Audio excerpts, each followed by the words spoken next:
Welcome, everybody. We're going to go ahead and get started. Thank you all for joining us on the first of the Trail Nation Summit webinar series.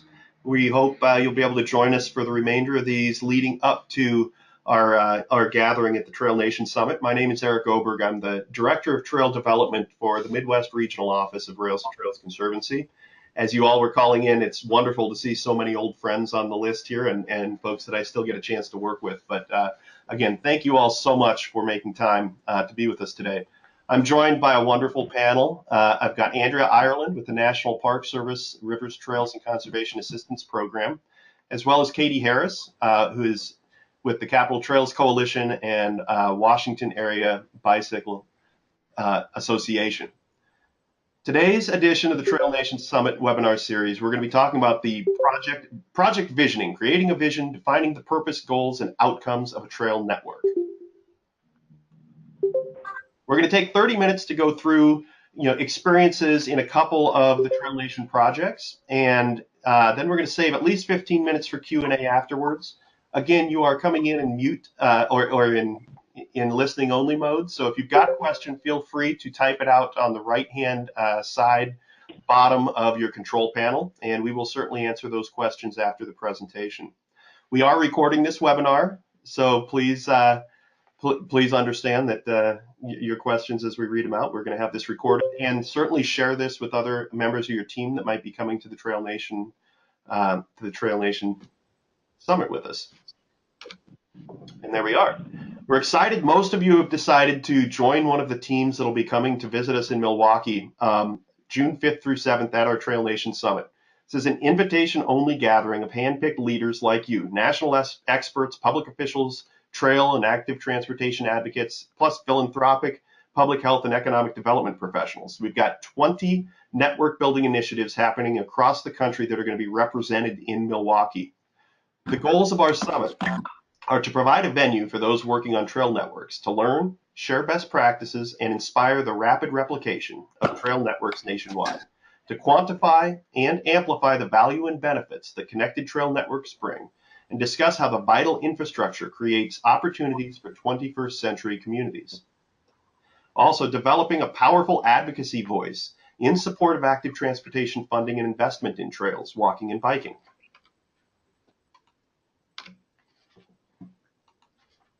RTC is organizing this summit because we believe in the transformative power of trails, and we believe the outcomes trails can deliver on will only be fully realized if we connect trails across the entire country. For several years, we've been working with some of you on the phone to dig in with partners in 8 projects nationwide, places that are diverse in their geography, size, and culture to build walking and biking. These Trail Nation projects in the San Francisco Bay Area, Southeast Wisconsin, the Industrial Heartland, Philadelphia, Baltimore, DC, Miami, and Southeast Texas are designed to catalyze the trail development of trail networks nationwide.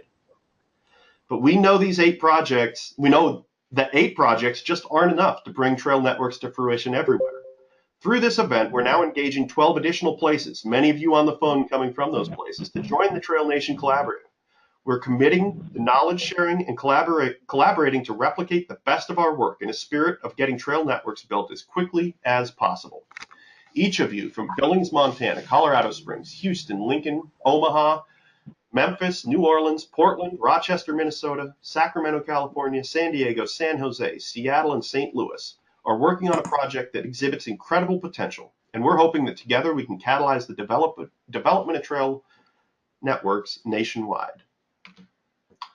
The work in each of these Trail Nation projects is founded on the fundamental premise that a broad-based network of partners is needed to create the political will necessary to build seamless trail networks. RTC's role in each of these projects is unique, depending on the needs of the community.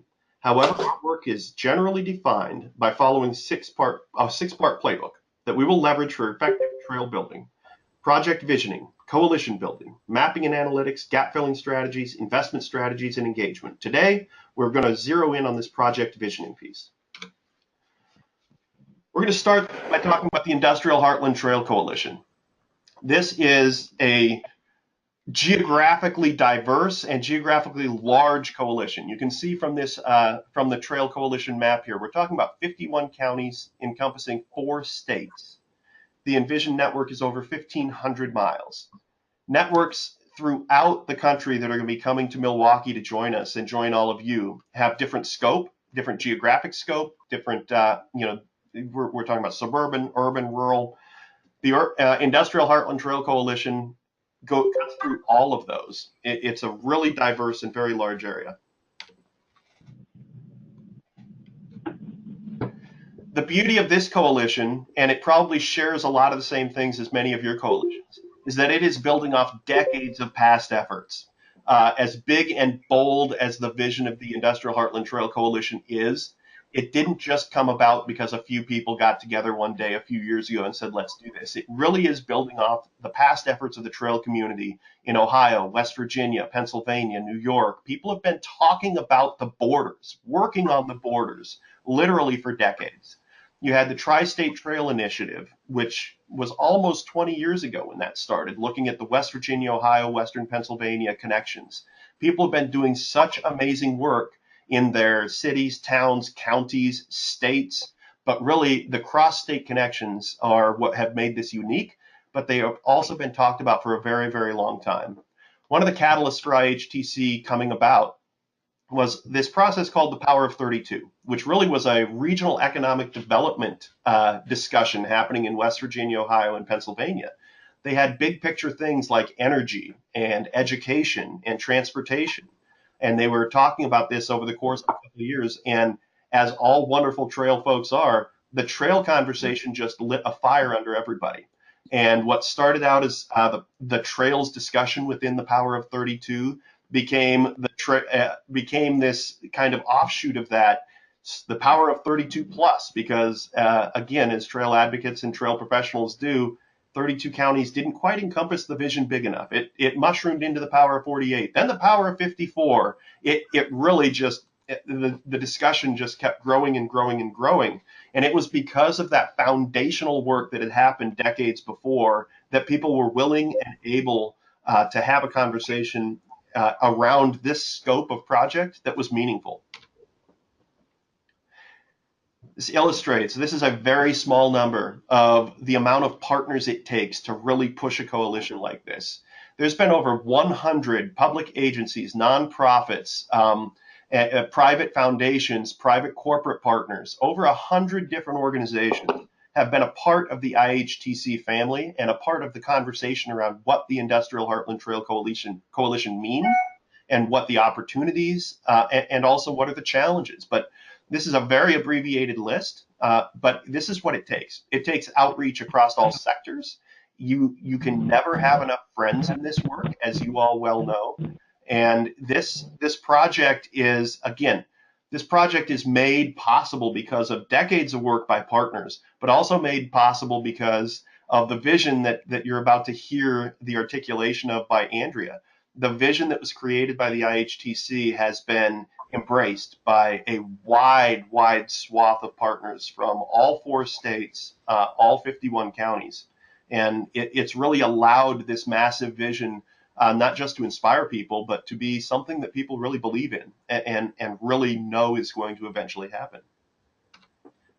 With that, I'd love to pass off to my friend and colleague, Andrea Irland from the National Park Service. Thank you, Eric.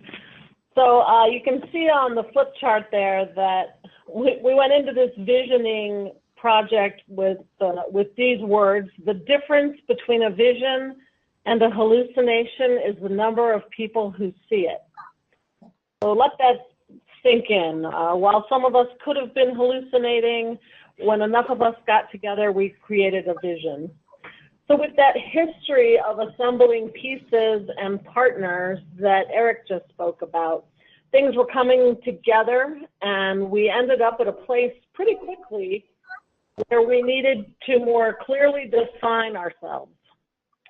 You can imagine that with so many voices there, with so many ideas about what we as collaborative organizations represented and what our trails collectively created, it was difficult to try and put those voices together. There was, and still is to some degree, a fear of losing the individual identity that so many had worked hard for. And so we have tried to be sensitive to that while still trying to create a larger identity. With the help of a graphics company, we went through an arduous process to brand ourselves with input from everybody. And we ended up with Eric? Thank you. We ended up with our Industrial Heartland Trails Coalition. And it was a difficult process, and in hindsight, we probably should have had a more firm vision going into that process. But it gave us an opportunity to look more closely at this trail coalition network that we were creating. So we all really fell in love with our logo, but then we had to set out to further define it. We had to define what this brand was. It was great to have a logo and a name that described what we were, but how to carry that through as a brand, which of course means more than just the logo. So we had a lot of visions. We got together and we talked about, at one of our larger group meetings of our leadership coalition, we have kind of an interesting structure. And we said, well, what is a vision? It's what we want. It needs to be inspiring, compelling. We need to have an emotional connection. It needs to be measurable and realistic. What is our preferred future? And what's our ideal state of what we want to be in 10 to 20 years? We had some pre-branding vision statement. We had another one that was in another plan and another one that was on a brochure. Those were all kind of just ad hoc created. Plus you throw in missions and people get very confused. So what we came up with was our IHTC iHeart Trails Coalition vision statement of establish the industrial heartland as a premier destination offering a 1,500 plus mile multi-use trail network experience. Now that sounds a little clunky sometimes, and maybe it just doesn't roll off the tongue quite as smoothly as we would have liked to, but it really did include all of the pieces that everybody wanted to include.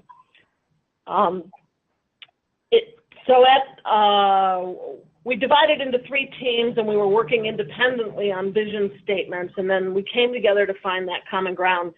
We took representatives from each of those 3 teams, and we agreed that we would honor the work that that team would put together. As you can imagine, with that many organizations and trail groups and people, it could have been a weeks-long process if we had allowed it to become that. We also then set out to define some goals, short-term goals and long-term goals. These are some of the ones that we came up with. And we focused on the iHeart Trails Coalition. So in some ways it was a little difficult to have the organizations and the trail groups take the focus off of themselves and what they wanted to achieve and look towards the bigger group, the things that would move the project forward as a whole. We grouped and sorted and brainstormed and then voted to prioritize.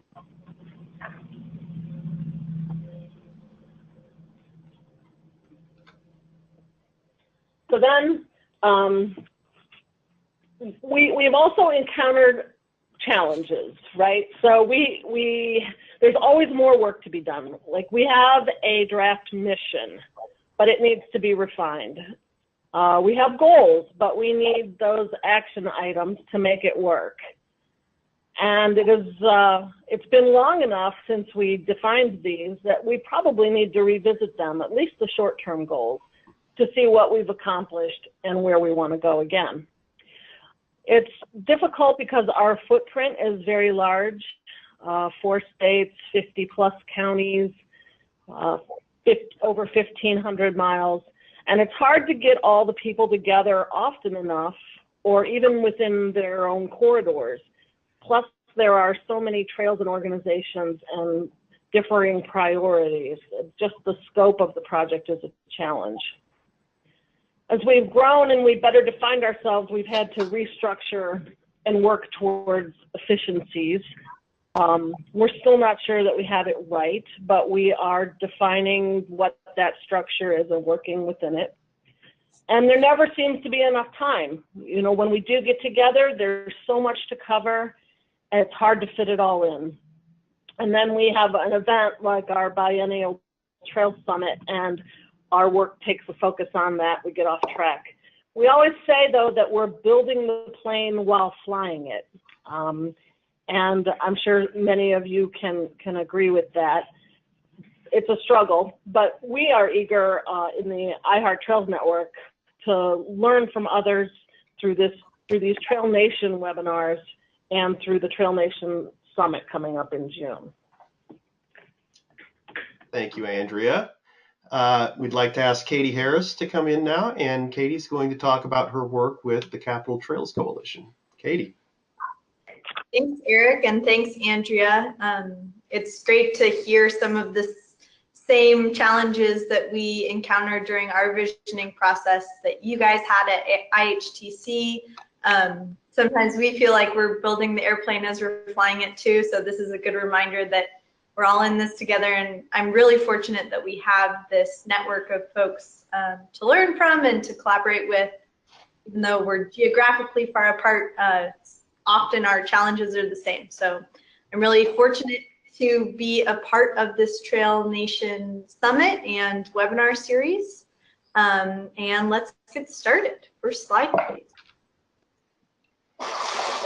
With the Washington Area Bicyclists Association and work very closely with the Capital Trails Coalition, which is a coalition here in the Washington, D.C. region. So a little bit about the setting and to give folks on the webinar a little context.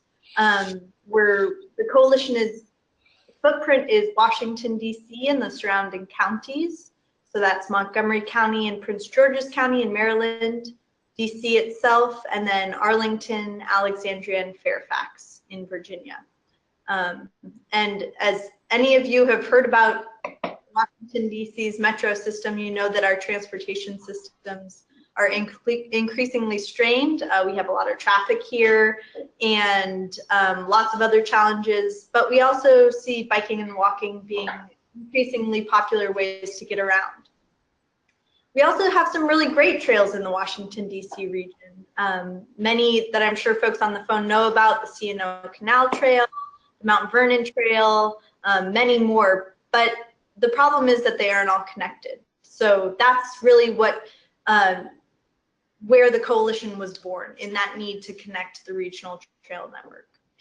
We also have really complex jurisdictions and lots of federal land here in DC since we're a federal district. Much of our open space is managed by National Park Service. And we also are dealing with 2 states, many counties, and this federal district, which is pretty unique. But I'm sure as many of the folks on the phone do and experience in their work, the complex jurisdictions are that's just something you have to work with and work through. But that's what sets the stage for our coalition. Next slide, please. Here's our network map to give you a sense of scale. You can see DC in the middle, and then Virginia on the lower left-hand side, Maryland on the upper right-hand side. Existing trails, we have 400 miles, and we have 270 plus planned miles of trails that the coalition is working to complete. Next slide, please.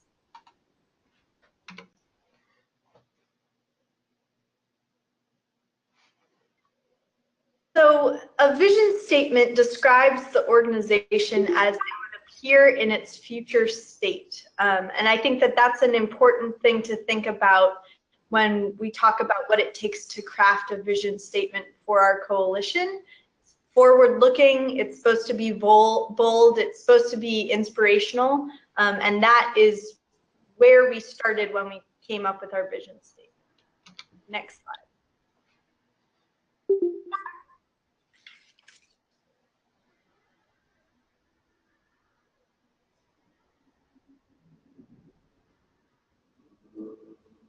So here's our vision of the Capitol Trails Coalition. We seek to create a world-class network of multi-use trails that are equitably distributed throughout the Washington, D.C. metropolitan region.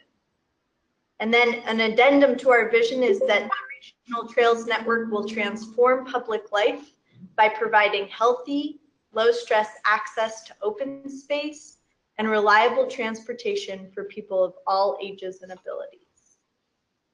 Next slide, please. I wanted to touch on why a unified vision is important, because I think a lot of folks, and we have this in our coalition, people are eager to get a jump on a vision statement or craft a mission statement or start right in on goals. But for us, it was really important to take a step back and ask, why do we want a unified vision and how will it help us in our work moving forward? Is it the first step to take? And if so, why? Next slide, please. And for us, it's important for 4 different reasons. And I'll talk about this little chart and then get deeper into each of them. 2 of the reasons why a unified vision is important are because the process helps the coalition. So that's the upper row. We see that process helps us because it allows us to talk about and address different organizational cultures. So a government agency might think a trail is important for one reason. A trail group might think their trail is important for another reason. An economic development group might think building a trail connection is important for another reason. So when we started with the vision conversation, it helped us bring all of those different viewpoints out into the open. It gave us an avenue for discussing those different views, and it helped us understand where everyone was coming from, why people were coming to the table, why we were engaged in this idea of a trail network. And without that visioning process, I don't think we would have dug as deeply into understanding where each of our coalition members were coming from. And like everything in the coalition building process, a lot of it is just patient listening. And that for us helped us understand what the true values were for each group. So we could distill a little bit more easily what our vision was instead of jumping ahead to goals or actions. First, we just sat down, listened to each other about why we were coming to this trail network concept from each of our perspectives and why it was important for us. The process is also helpful for another reason. It's because it inspires us. And I think that one's kind of obvious. Like when we read vision statements, they're very inspirational. They're very forward thinking and aspirational. But going through that process really gets you jazzed up. You remember like, oh yeah, this is gonna be awesome when we have this transformational trail network. I do wanna be here. I wanna sit at this table. It's not because my organization or agency is just sending me to be our representative. It's because this vision is really inspirational, and it's something that I want to be a part of and work hard on. So that's something that I saw come out of the visioning process, honestly, that I didn't really expect, but that was a really nice outcome. It helped build goodwill between people in the group and get everyone inspired. And then it's important to create a vision for the product as well, not just to go through the process, but for the product, there are 2 main reasons why I think it's important. It helps us turn adversaries into allies. And what I mean by that is that sometimes, especially from an advocacy standpoint, agencies may feel like, man, am I really going to work with the groups that have just been hammering us on this issue or that issue? Why would I sit down with these people? Why would I consider them partners when they, tell their members to send us thousands of emails that we're doing a bad job or whatever? So there's some perception there between agency and governments that can be a bit adversarial. But as all of you know, if you work in a coalition atmosphere, that's not the atmosphere that cultivates really productive work. And so creating a vision statement that was shared was really important to building trust and seeing our partners as true allies. And I think that having a joint vision creates some joint responsibility, so it's less about them and their problems or their funding sources or their issues, but now we've all pitched in to create this joint vision. It's more of a us together process, and cultivate some of that buy-in that you really need to move forward. The other reason I think that the product is really important is that it helps us stay focused. So oftentimes in a big project, you're deep down in the weeds or down some rabbit hole that you never thought you'd be down in, and you ask yourself, wait, what are we doing again? And so your vision statement really helps you stay focused. You can go right back to that vision statement and say, okay, this is what we're trying to achieve. And it recenters you and it helps you stay on track when your big picture thinking gets, whittled down to needed action steps, but that vision helps you make sure you're on the right track, helps you stay focused. Next slide, please. So this is a word cloud from our National Park Service paved trails plan that they did. They just revamped it and published in summer of 2016. I wanted to put these two word clouds on because I think it addresses the different organizational cultures piece that I was talking about. The question here was, what comes to your mind when you think of trails in the Washington, D.C. region? And they asked both folks within the National Park Service and folks in the local jurisdiction, so departments of transportation, public works departments, parks and recreation. And you can see the difference between the responses from National Park Service and the responses from the local jurisdiction. In National Park Service responses, it's a lot more about recreation, resource management, natural, enjoyment, historic. I think most of us would expect those responses from National Park Service. And from the local jurisdictions, it's very different. The biggest one we see is transportation, bicycle, network, pedestrians, connectivity. So both of these responses are correct. The trails offer us all of these things, but the difference in the cultural thinking and organizational cultures of these two branches of government are very different. And I think that that's one of the key reasons why a visioning process is important, because first we need to talk about these differences, and then we need to figure out how to reconcile them if we're going to be working on a joint project together. Next slide. I'm going to quickly talk about how we reached consensus on our vision. Next slide.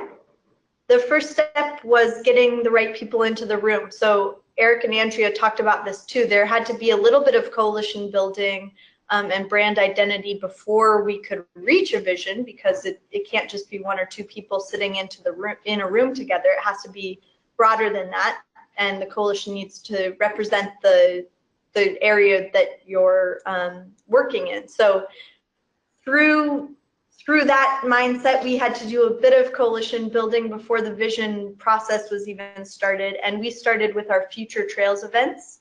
And this was an opportunity to generate widespread consensus that a regional trail network was a priority for this region. It helped us identify partners we needed to get on board, and then create some structure so that we could start this conversation. Next slide, please. I see the process of creating a vision statement falling into 6 main categories. And like I said before, a lot of it is just patient listening and facilitated discussion, which are not that sexy of topics, but when it comes down to it, a lot of our work is just listening and compromise and asking people what their true values are, instead of just what their position is. So our first step in the process was that we created a draft vision statement based on a discussion of our values. And I think this hurdle is probably the biggest for a lot of groups. It's like, where do we start? Oh, who's going to craft the first draft?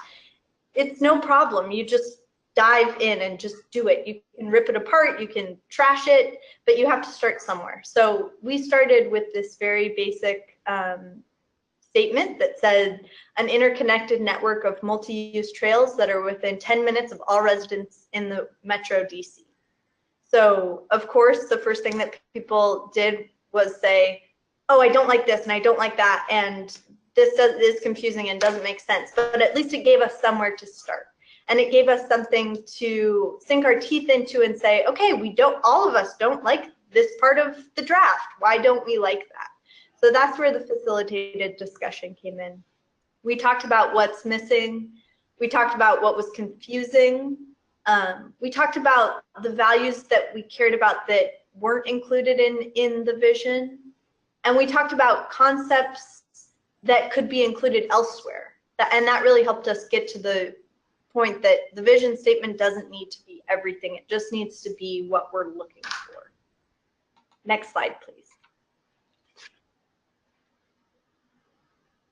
And sort of in that same vein, we created a mission statement in tandem with our vision statement. And the mission statement is supposed to support the vision, and it helps communicate the purpose and direction. So if the vision is the big picture thinking, the mission is, what are you trying to actually do?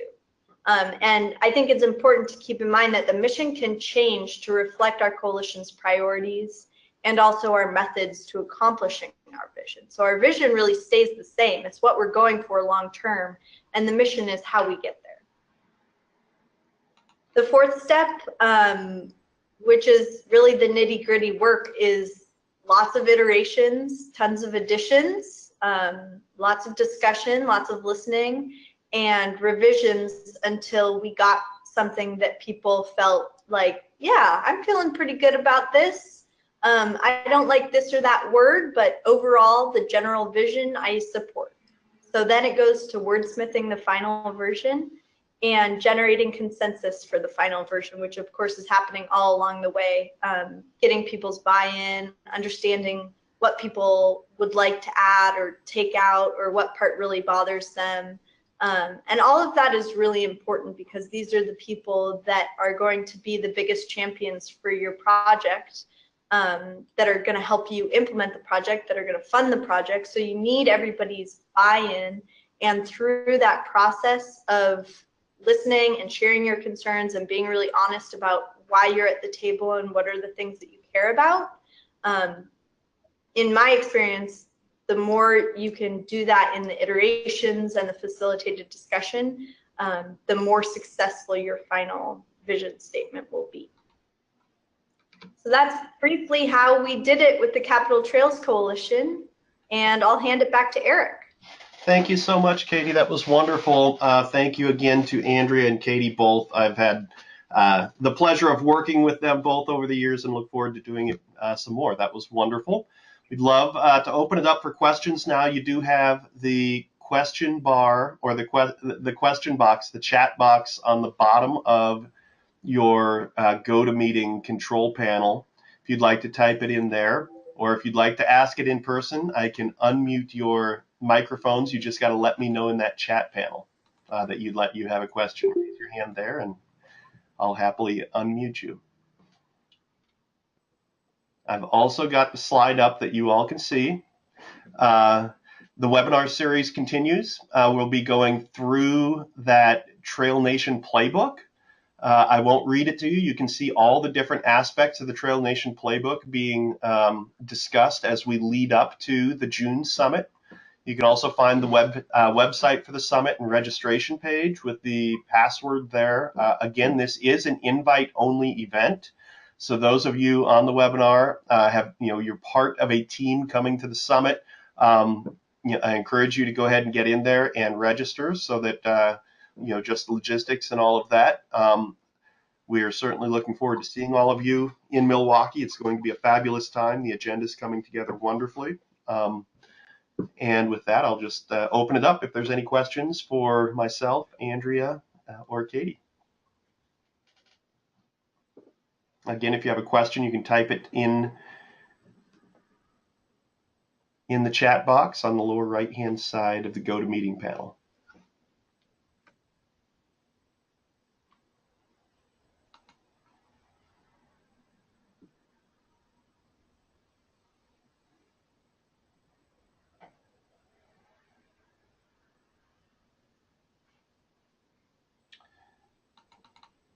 Let's see. Laura, I am going to unmute you if you've got a question. Go ahead. Is this Laura Thompson?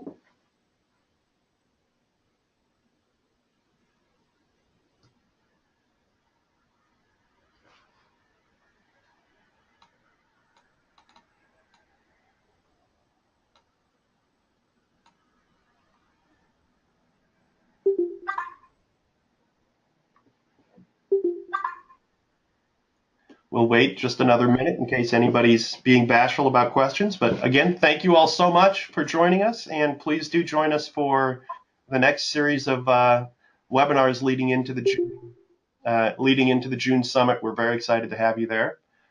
This is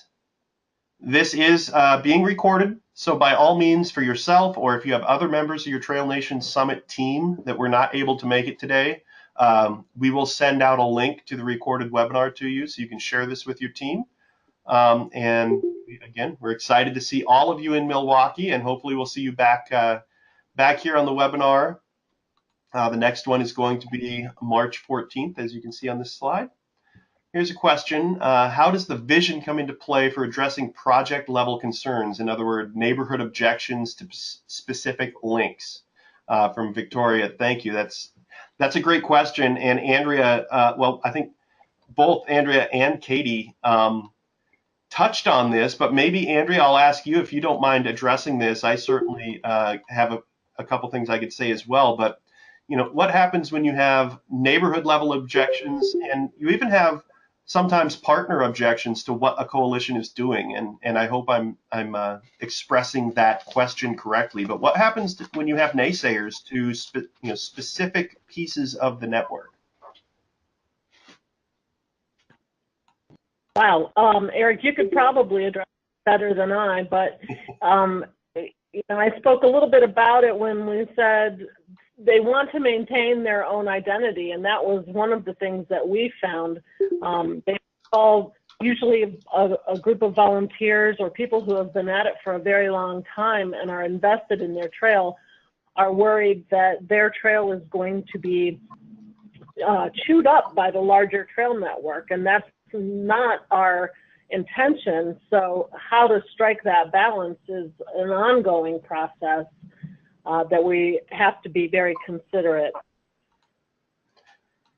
Yeah, I agree. And within the local, I think the NIMBY issue, or if you've got an entire neighborhood that just says we don't like this particular trail, that's been a part of trail development from day one, right? That's something that you have to deal with, whether you're dealing with it in a trail network project or you're just doing an individual.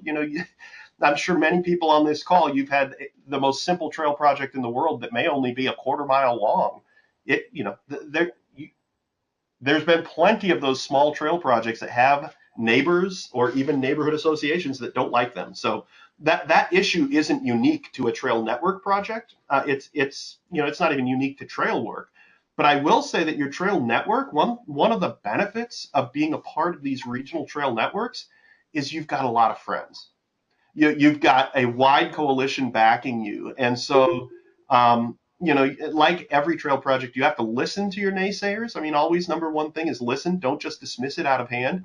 But I do think with these trail networks, you've got a wide coalition backing you so that your 1 mile project that on its own, you might be out on an island having to defend or talk about why it's really worthy. You've got a lot of friends in these trail network coalitions that will help you try to make the case that, look, this is important. We think it's really important to your neighborhood, but it's really important to the region and to the level of importance of your projects, and the number of friends that will help you make that case grows within these networks. So it's one of the big advantages I see to doing this network work. You're growing your professional and organizational allies that will help you when you hit those struggles. Is there something you'd like to add to that, Katie? Yeah, I totally agree with you, and I think it also allows you to, when you listen to the naysayers' concerns, you know, some people don't like trails because of whatever reasons. The benefit of being in a coalition is that all of your coalition members will also have heard those concerns maybe for many years. And they may be able to connect you with someone that, you know, had those concerns, and then the trail got built in their backyard and all of a sudden they love it. You know, maybe you don't have those connections because they are in the next state over, but through this coalition, now you have that relationship. Now maybe that person can come speak at a public meeting or speak at a neighborhood meeting, and give some real life testimony that's more powerful than just a trail developer or an advocate saying, no, trust us, you're really gonna love it, because coming from someone that said, I was super skeptical about this and now I walk my dog there every day. I taught my grandkids how to ride their bike there. That's much, much more powerful. And through the group, you can help understand, why are these people having concerns? And what are some other ways that we can address them, maybe outside of the traditional planning or public meeting setting. And I think also the vision that you will or have already crafted with your group helps you frame trails in a different way, or helps you at least know of groups that, you know, speaking from a bike advocate standpoint, a lot of people are like, well, why would I want to get on board with what you're trying to do? I only run on the trails. Yeah. So it's helpful for me to have a trail running group or a Moms with Strollers Who Run in DC group to say, that's great, you don't need to talk to me about this topic. I have someone that believes that this is an awesome idea as well, and they share your same interests or outlets, or maybe even concerns, and they can pass on that message. So it allows you to not be the only vehicle for this vision. No, absolutely. I think that to finish up on this, and Victoria, thank you again for your question. It's a good one, and it's one everybody's, if you haven't struggled with that, you know, opposition of a neighborhood or just a neighbor, you're going to if you're in this world long enough. But again, it's not just about the number of allies you're creating in these coalitions, but the slide that I started with earlier, and I know Katie in Capital Trails Coalition's got the same thing, widening that coalition outside of the traditional trail base, trying to get economic development partners on there, trying to get health and public health partners on there, getting this wider base of support in your coalition than your traditional advocacy groups and even active transportation people. Get that wider base, because sometimes it's not the message, it's the messenger. And a bicycle advocate like Katie, or a trail advocate like myself, or a National Park Service staffer like Andrea, could go into a room or into a meeting of folks that are skeptical or questioning something, and we could deliver a message that makes sense, that we feel makes sense and does make sense. And it may not be taken well because they see a bias in our approach. We are trail advocates. We are biking advocates. Of course, you're going to tell me that. But if you've got an economic development professional in there, you've got a public health professional in there trying to tell them essentially the same message, but a completely different perspective and messenger. That's, again, the power of a diverse coalition. Sometimes it's not about the message, it's about the messenger and the different people you can bring in and different perspectives and professionals that you can bring into your coalition.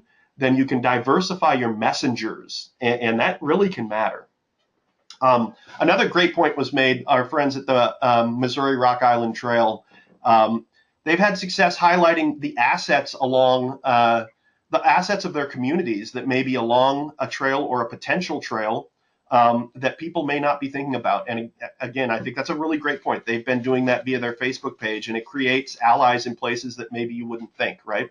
Are there history buffs who really love that cultural history of a rail corridor that came through their town that may not have anything to do with trails, but they understand the preservation of that cultural history of their community? They become asked, you know, so I think that's a really good point. Thank you very much, Greg, for that.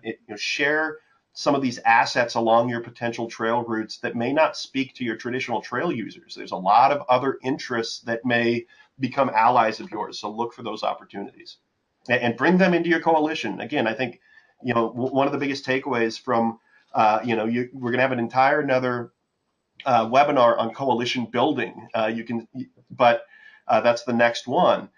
Thinking about coalition building, all of these things that you see coming up in these webinars really tie into each other at the end of the day. You're going to be doing a little bit of all of them at the same time. They don't always go A, B, C, D, E. You're going to be doing a little bit of E while you're doing A. But building that strong base of a coalition helps you create a better vision because you have a wider buy-in from all of these different folks. So all of these are intertwined as you build your trail network coalition.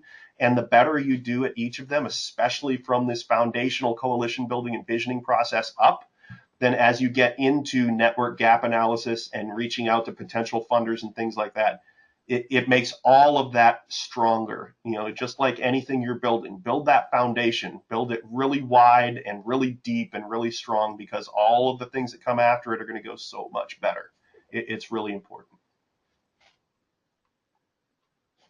Any other questions for the panel? We've promised to try to get everybody out 45 minutes. We want to make these not too burdensome on your daily schedule as we go through this entire webinar series. So if there are no further, I want to thank everybody again for joining us. I want to thank Katie and Andrea. That was wonderful. Really, really excellent. Thank you so much. And to all of you that joined us, thank you. And we look forward to seeing you guys in June in Milwaukee. It's going to be a wonderful time. And thanks so much, everybody. Have a great weekend.